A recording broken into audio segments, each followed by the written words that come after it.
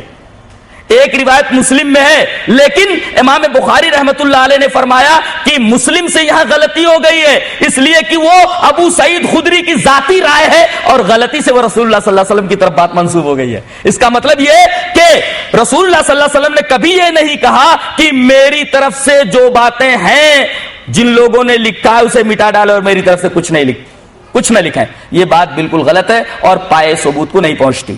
بعض لوگ کہتے ہیں کہ امام بخاری رحمت اللہ علیہ کی جو بخاری ہے، ہو سکتا ہے کہ اس کے اندر گڑبڑی ہو گئی ہو، روایت کرنے میں، حدیث لانے میں غلطی ہو گئی ہو.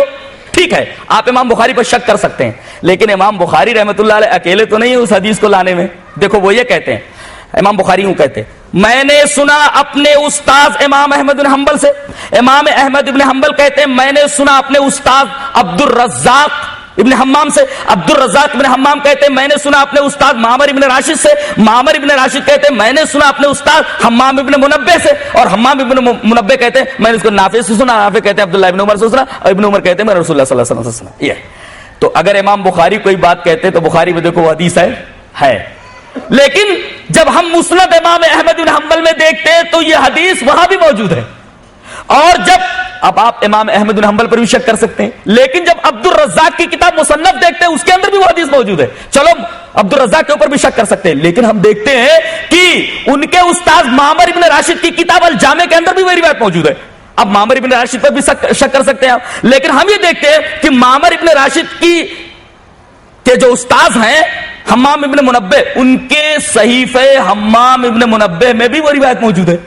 اب بتائیے کس کے اوپر شک کریں گے؟ لہذا امام بخاری رحمت اللہ علیہ کے اوپر شک کرنا یہ ایک مضحکہ خیز بات ہے، اس لیے کہ امام بخاری رحمت اللہ علیہ اکیلے نہیں ہے اس حدیث کو لانے میں. وہ جو روایت کرتے ہیں اور روات جو ہوتے ہیں حدیث کی سند میں، ان روات کی کتابوں میں بھی وہ حدیث موجود ہوتی ہے. لہذا یہ کہنا امام بخاری سے غلطی ہو سکتی ہے، ارے وہ امام بخاری غلطی کر سکتے ہیں، لیکن وہی حدیث تو دوسرے راویوں کی کتابوں میں بھی ملتی ہے.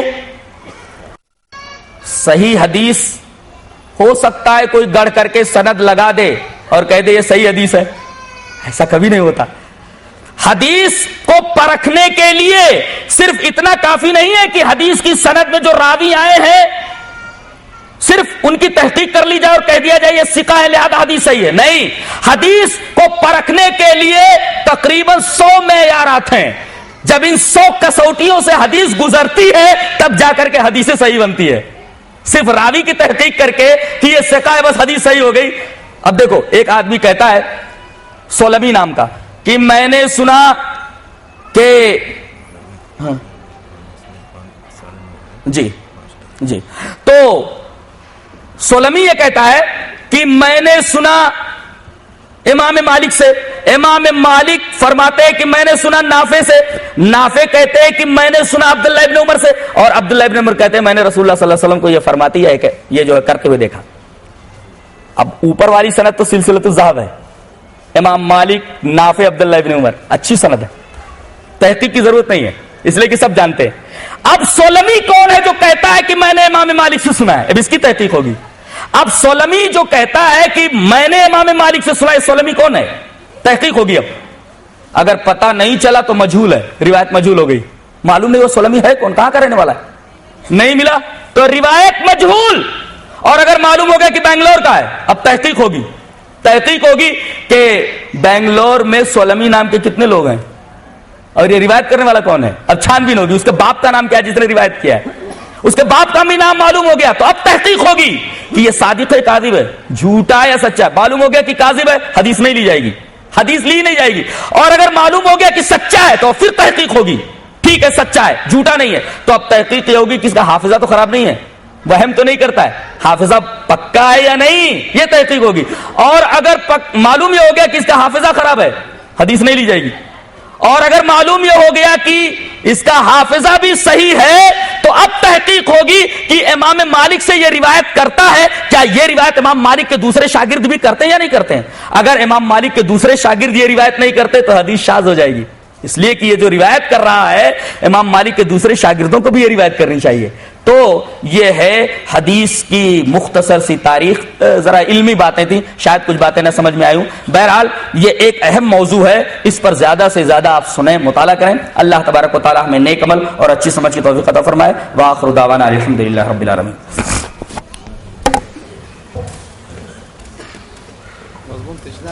جی کیا کریں. السلام علیکم ورحمۃ اللہ وبرکاتہ. معزز حاضرین جلسہ, اب الحمدللہ ہمارا یہ پروگرام اختتام پذیر ہونے جا رہا ہے. ابھی آپ نے تاریخ حدیث کے عنوان پر خطاب سن رہے تھے. اگر وقت ہوتا تو اور بہت سی باتیں آپ کے علم میں آتی. انشاءاللہ پھر دوبارہ کبھی اگر محفل سجی تو اس موقع پر بہت سی باتیں آپ کے سامنے پیش کی جائیں گی. اور حدیث تشکر سے قبل دو اہم اعلانات ہیں, سماعت فرمائیں. کہ جس طریقے سے بتایا گیا کہ انشاءاللہ العزیز سمجھ ہاؤس میں یعنی 6 تاریخ کو یعنی ٹھیک 4 بجے یہ پروگرام منعقد کیا گیا ہے, جس میں یعنی بالخصوص مسلمان اپنے مسائل کو حل کرنے کے لیے وزیر اعلیٰ سے ملاقات کرنے کے لیے تشریف لائیں.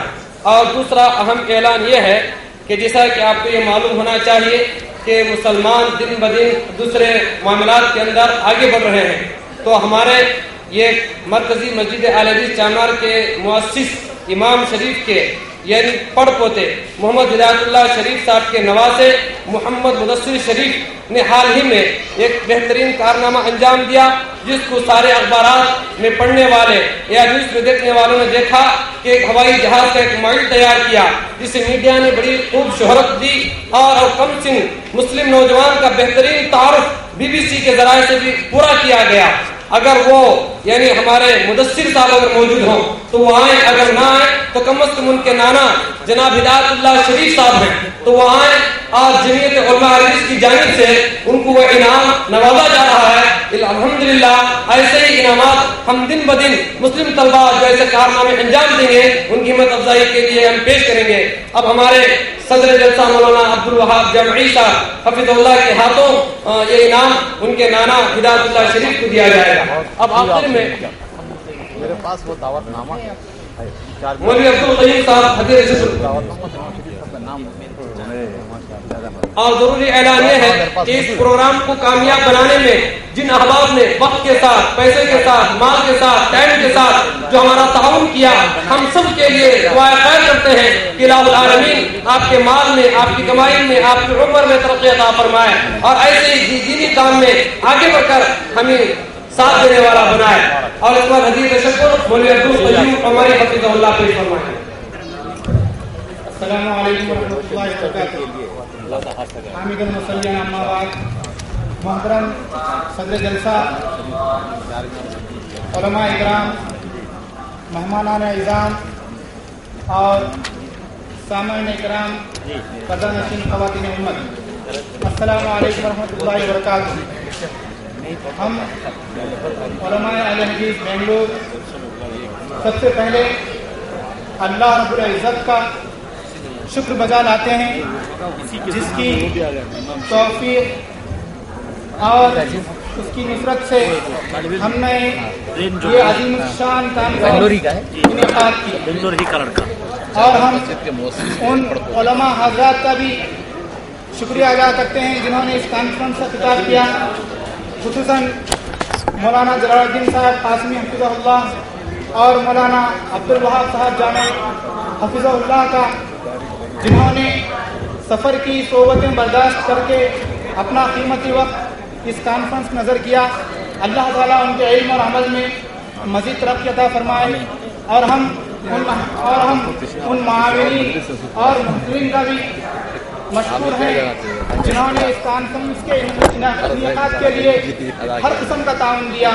اللہ تعالیٰ ان کے اس کار خیر کو قبول فرمائے اور انہیں جزائے خیر دے. اور ہم ان سامعین اور خواتین امت کے بھی مشکور ہیں جنہوں نے اس کانفرنس میں پورے جوش و خروش کے ساتھ حصہ لیا اور پورے صبر اور ضبط کے ساتھ اس کانفرنس کے علماء حضرات کے خطاب کو غور سے سنا. اور ہم امید کرتے ہیں کہ جب کبھی ہمارے اس قسم کے دینی اجتماعات ہوں گے